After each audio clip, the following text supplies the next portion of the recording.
ఈ రోజు కొత్త డిస్కమ్ రైతు పవర్ డిస్ట్రిబ్యూషన్ కంపెనీ అనే పేరు మీద రాష్ట్ర ప్రభుత్వం ఏర్పాటు చేయదలుచుకొని నిర్ణయం అప్పుడే తీసుకొని ఇవాళ ఏఆర్సీ లో పెట్టిన పబ్లిక్ హియరింగ్ ఏదైతుందో దానికి మేము మా బీఆర్ఎస్ పార్టీ తరఫున కేసీఆర్ గారి ఆదేశాల మేరకు నేను వ్యవసాయ శాఖ మాజీ మంత్రివర్యులు పెద్దలు నిరంజన్ రెడ్డి గారు, మా ఇతర మిత్రులు, చైర్మన్లు, ప్రజాప్రతినిధులు మా వాదన వినిపించడం కొరకు, మా అభ్యంతరాలను చెప్పడం కొరకు దాంట్లో హాజరు కావడం జరిగింది.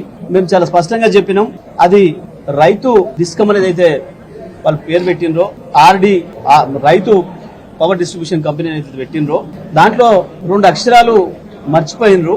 రైతును ఉరివేసే పవర్ డిస్ట్రిబ్యూషన్ కంపెనీ అది.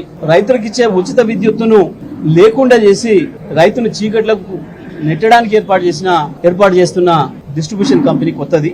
ఇది రైతాంగం అందరూ కూడా దీని విషయంలో అప్రమత్తం కావాల్సిన అవసరం ఉంది. వాస్తవానికి గత 5 సంవత్సరాలు కేసీఆర్ గారి నాయకత్వంలో నిరాఘాటంగా 24 గంటలు రైతులకు కూడా నాణ్యమైన విద్యుత్తును సరఫరా చేసినాం, మిగతా అన్ని రంగాల వినియోగదారులతో పాటు. జూన్ 2014 రాష్ట్ర ప్రభుత్వం కేసీఆర్ చేతిలోకి వస్తే తెలంగాణలో కేవలం నవంబర్ నాటికే గృహ వినియోగదారులకు కావచ్చు, వాణిజ్య వినియోగదారులకు కావచ్చు, పారిశ్రామిక వినియోగదారులకు కావచ్చు 24 గంటల విద్యుత్తును ఇచ్చే కార్యక్రమాన్ని ప్రారంభం చేసిండ్రు. ఆ తర్వాత రైతులకు వరుసగా 7 గంటలు, తర్వాత 9 గంటలు, తర్వాత 24 గంటల విద్యుత్తును ఇవ్వడం అనేది కూడా 2017లోనే ప్రారంభం చేసినాం. దాన్ని వరుసగా 23 వరకు 5 సంవత్సరాలు కూడా పూర్తి క్వాలిటీ పవర్ ఇచ్చినాం. ఎక్కడ ఒక ట్రాన్స్ఫార్మర్ పగిలిపోకుండా, ఒక రైతు మోటార్ కాలిపోకుండా బ్రహ్మాండంగా మేము విద్యుత్ సేవలు అందించినాం.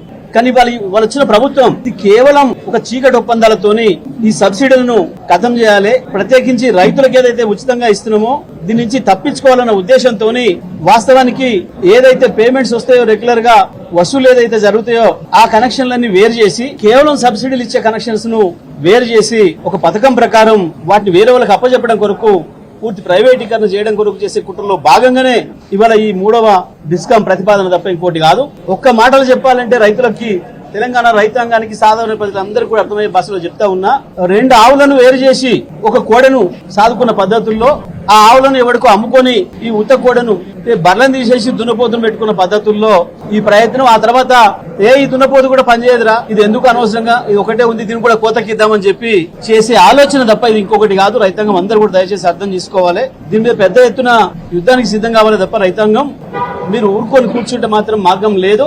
ఈ ప్రభుత్వం ఇదే పద్ధతిలో దుర్మార్గంగా ముందుకు పోతుంది.